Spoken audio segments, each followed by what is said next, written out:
স্কুলের পর জীবনের অন্যতম বড় একটা সিদ্ধান্ত নেওয়ার সময় চলে এসেছে, তাই না? আজ আমরা কথা বলবো কিভাবে ট্র্যাডিশনাল কোর্সগুলোর মধ্যে থেকে নিজের জন্য সেরা পথটা বেছে নেওয়া যায়। চলুন শুরু করা যাক। ক্লাস 12-এর পর প্রায় প্রত্যেক ছাত্রছাত্রীর মনেই এই প্রশ্নটা ঘোরে, বিএ, বিএসসি নাকি বিকম, কোনটা নেব? যদি এই নিয়ে আপনার মনেও কনফিউশন থাকে, তাহলে জেনে রাখুন এটা কিন্তু একেবারেই স্বাভাবিক একটা ব্যাপার। চলুন প্রথমেই একটা খুব জরুরি সত্যি কথা জেনে নিই।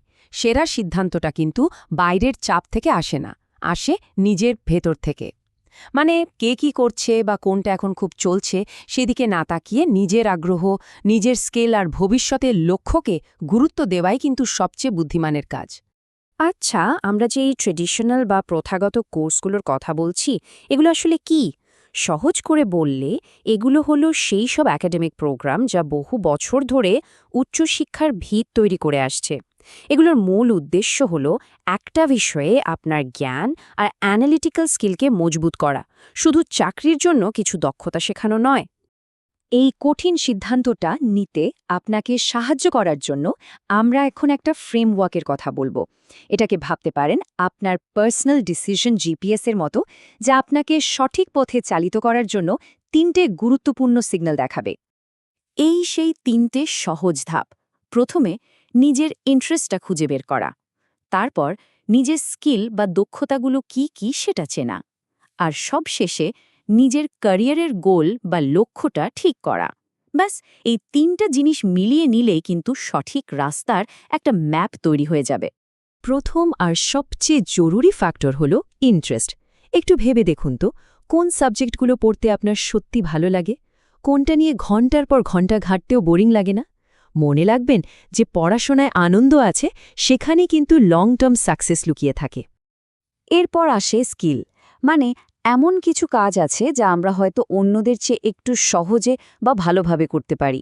সেটা কি লোকজনের সাথে গুছিয়ে কথা বলা, নাকি কোনো জটিল সমস্যার সমাধান করা, অথবা ডেটা অ্যানালাইসিস করা? নিজের এই ন্যাচারাল ট্যালেন্টকে চিনতে পারলে সঠিক কোর্স বেছে নেওয়া অনেক সহজ হয়ে যায়। আর সবশেষে ক্যারিয়ার গোল, মানে আজ থেকে 10 বছর পর নিজেকে কোথায় দেখতে চান? একটা স্টেবল সরকারি চাকরি করছেন, কর্পোরেট দুনিয়ায় সাফল্যের সিঁড়ি ভাঙছেন, নাকি নিজের একটা ব্যবসা দাঁড় করিয়েছেন? আজকের সিদ্ধান্ত কিন্তু আপনার ভবিষ্যতের সেই ছবিটাকেই বাস্তবে রূপ দেবে। চলুন এবার আমরা শিক্ষার এই 3টে প্রধান ধারা আর সেগুলো আপনাকে ভবিষ্যতে কোন কোন দিকে নিয়ে যেতে পারে সেই ব্যাপারে একটু বিস্তারিতভাবে জেনে নিই। এই টেবিলটা দেখুন, এক নজরে 3টে স্ট্রিমের পার্থক্যটা কিন্তু পরিষ্কার হয়ে যাবে। আর্টসের ফোকাস হলো সমাজ আর সংস্কৃতি, সায়েন্সের ফোকাস যুক্তি আর গবেষণা, আর কমার্স মানে ব্যবসা আর অর্থনীতি। এটা দেখলেই একটা বেসিক আইডিয়া হয়ে যায় কোন ধারাটা আপনার জন্য বেশি উপযুক্ত হতে পারে। যারা বই পড়তে ভালোবাসেন, লিখতে ভালোবাসেন বা সমাজ আর মানুষ নিয়ে ভাবতে ভালোবাসেন, তাদের জন্য বিএ বা আর্টস কিন্তু একটা দারুণ অপশন। এখানে সাইকোলজি, লিটারেচার বা ইতিহাসের মতো বিষয় নিয়ে গভীরে যাওয়ার সুযোগ পাওয়া যায়। অন্যদিকে যাদের মাথায় খালি কেন আর কিভাবে ঘোরে, মানে যাদের আগ্রহ এক্সপেরিমেন্ট করা, লজিক দিয়ে প্রবলেম সলভ করা, তাদের জন্য সায়েন্স বা বিএসসি হলো সেরা রাস্তা। ফিজিক্স থেকে শুরু করে কম্পিউটার সায়েন্স, এখানে অনেক ইন্টারেস্টিং বিষয় পড়ার সুযোগ আছে। আর যদি আপনার ইন্টারেস্ট ব্যবসা, টাকা পয়সার হিসাব নিকাশ বা দেশের অর্থনীতি নিয়ে হয়, তাহলে তো বিকম বা কমার্সের কোনো বিকল্পই নেই। অ্যাকাউন্টিং, মার্কেটিং বা ব্যাংকিংয়ের মতো সাবজেক্টগুলো আপনাকে সরাসরি প্রফেশনাল জগতের জন্য তৈরি করে দেবে। এখানে একটা খুব জরুরি কথা আছে, অনেকেই ভাবে একটা ডিগ্রি মানে একটাই রাস্তা। একদমই না। এই স্লাইডটা দেখুন, কি সুন্দর করে দেখানো হয়েছে। যে কোনো একটা ডিগ্রি শেষ করে আপনি কত দিকে যেতে পারেন, হাই স্টাডিজ, সরকারি চাকরি, কর্পোরেট জব, এমনকি নিজের ব্যবসাও শুরু করতে পারেন। তো রাস্তা তো জানা গেল। এবার একজন স্টুডেন্ট থেকে প্রফেশনাল হওয়ার যে জার্নি, তার কিছু প্র্যাকটিক্যাল স্টেপস আর চ্যালেঞ্জগুলো নিয়ে কথা বলা যাক। ভালো কলেজে ভর্তি হতে গেলে এন্ট্রেন্স এক্সামগুলো কিন্তু খুব জরুরি। এই লিস্টটা দেখুন, সিইউইটি এখন বেশিরভাগ টপ সেন্ট্রাল ইউনিভার্সিটির জন্য মেইন গেটওয়ে। তাছাড়াও সিমবায়োসিসের জন্য সেট বা এনএমএমআইএসের জন্য এনপি8-এর মতো পরীক্ষাও কিন্তু ভালো অপশন হতে পারে। এই টাইমলাইনটা দেখুন, এটা গ্র্যাজুয়েশনের পর আপনার ক্যারিয়ারের একটা সাধারণ ছবি তুলে ধরে।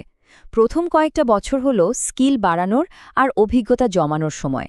তারপর আস্তে আস্তে ক্যারিয়ারে গ্রোথ বা নিজের ব্যবসাকে বড় করার দিকে ফোকাস করতে হবে।